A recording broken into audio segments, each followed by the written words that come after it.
ஏன் செந்தில் பாலாஜியோ அசோக் குமாரோ மொபைல் ஃபோனெல்லாம் சுவிட்ச் ஆஃப் பண்ணி 7 நாளா தலைமறைவா இருக்காங்க. ஒரு பொது தொண்டன் பொது வாழ்க்கையில் இருக்கிறவன் அட்லீஸ்ட் வேலுவாவது சிங்கப்பூரில் ஆஸ்பத்திரியில் இருக்கிறன்னு தகவலை கொடுத்தாரு. அனிதா ராதாகிருஷ்ணன் ஏன் ரிலீஸ் ஆனார்னா அந்த ஜட்ஜி கேட்டப்போ இவர் சொன்னாராப்பா சம்மன் வாங்கிக்கினார் சார், நான் வந்து உடம்பு சரியில்லை 10ஆம் தேதி வரேன். அப்புறம் என்னப்பா நான் ஓடியா போயிட போகிறாரு, அவருக்கெல்லாம் அரெஸ்ட் பண்ண முடியாது போன்ட்டான்.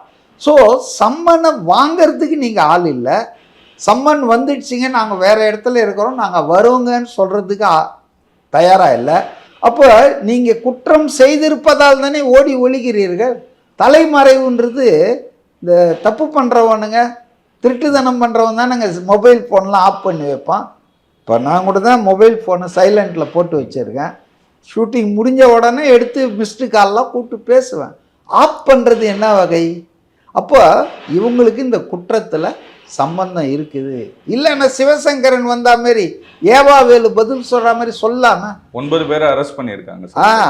அதாவதுங்க உண்மை என்னன்னாங்க, ஒரு 3 வாரத்துக்கு முன்னால் ஜூனியர் விகடனில் ஒரு செய்தி போட்டாங்க. திமுக தலைவர் இல்லை, திமுக தலைமை அசைன்மெண்ட் கொடுத்துருக்கு செந்தில் பாலாஜிக்கு, நேருக்கு, ஏவாவேலுக்கு, இப்படி ஒரு 5-6 பேர் போட்டு எக்ஸ் மினிஸ்டர்ஸ் அவங்களுக்கு அசைன்மெண்ட். என்ன அசைன்மெண்ட்னா தாவேக்கால இருக்கிற ஒரு 10-15 எம்எல்ஏக்களை உருவிடணும். அப்படி உருவ முடியலன்னா இவங்க இந்த பட்ஜெட் கூட்டத்தொடர் அடுத்த வாரம் வருது இல்லையா, தொடங்க போகுது இல்லையா இந்த மாதம் இறுதியில், அப்போ அந்த கூட்டத்தொடரில் சபாநாயகர் ஜேசிடி பிரபாகரன் மேலே நம்பிக்கையில்லா தீர்மானம் கொண்டு வர போகிறோம். அந்த தீர்மானத்தை அவங்க ஆதரிச்சிட்டா போதும், அவங்களுக்கு 35 கோடியிலேருந்து 50 கோடி, வேற ஒன்றுமே வேணாம், சைலண்ட்டாக அவங்க இருக்கிற மாதிரியே இருந்துக்கிட்டோம், கட்சியை விட்டு வரணும் அப்படிலாம் கூட நம்ம சொல்ல. இதில் நம்ம செஞ்சு அவங்க உதவுனாங்கன்னா பண்ண முடியும், பேசியிருக்காங்க. இப்போ பேரம் பேசுறது எல்லாமே வந்து படியாத போய் ஊத்தங்கரை எம்எல்ஏ இளையராஜா கிருஷ்ணகிரி மாவட்டம், அது அவர் வந்து ஒரு கட்டத்தில் இப்படியே பேசிட்டாங்க, தொல்லை கொடுக்குறாங்கன்னு, இதெல்லாம் எனக்கு முடியாதுங்க. இப்போ அவரை ஏன் சாய்ஸ் பண்ணாங்கன்றதுக்கும் ஒரு அர்த்தம் இருக்கு. இவங்க வந்து 30 வருஷமா விஜய் கூட இருக்கிறவங்களெல்லாம் டச் பண்ண விரும்பல. பல பேர் வந்து முந்தா நாள் வந்து கட்சியில சேர்ந்து வேட்பாளர் ஆனவன்லாம் இருக்கான், முதல் நாள் வந்தவன் இருக்கான், திமுகல சீட் மறுக்கப்பட்டவன், அதிமுக மறுக்கப்பட்டவங்க தான் நிறைய பேர் வந்திருக்காங்க.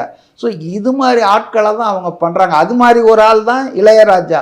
அவர் ஒன்றும் 30 வருஷமா விஜய் கட்சியில மன்றத்துல இருந்து வந்த ஆள் இல்லை, எல்லாம் கரெக்டாக தான் சூஸ் பண்ணுறாங்க இவங்க.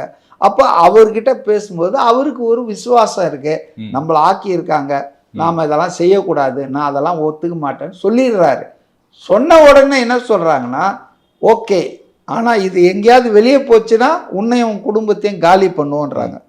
அப்போ ஒரு எம்எல்ஏவையே மிரட்டுற அளவுக்கு இருக்காங்கன்னா அப்போ ஆளுங்கட்சி எம்எல்ஏ அவர் நேராக போய் கமிஷன் ஆஃபீஸில் கம்ப்ளைண்ட் கொடுக்குறாரு. நேற்று ஒரு எம்எல்ஏ வந்து சொல்லியிருக்காரு சார், ஆடியோ ரிலீஸ் பண்ணியிருக்காரு. இந்த மாதிரி ஸ்ரீவைகுண்டம் எம்எல்ஏ அவர் வந்து விஜய் மக்கள் கட்சியிலே இருந்தவர் தான். அவரை வந்து அனிதா ராதாகிருஷ்ணன் இன்னைக்கு அதுக்கு விளக்கம் கொடுத்துருக்கிறாரு. அதெல்லாம் ஒன்றும் இல்லை பொய்ன்னு சொல்லிட்டு. அதாவதுங்க ஒரு முயற்சி நடக்கிறதுன்றது இப்போ வெட்ட வெளிச்சம் ஆயிடுச்சு.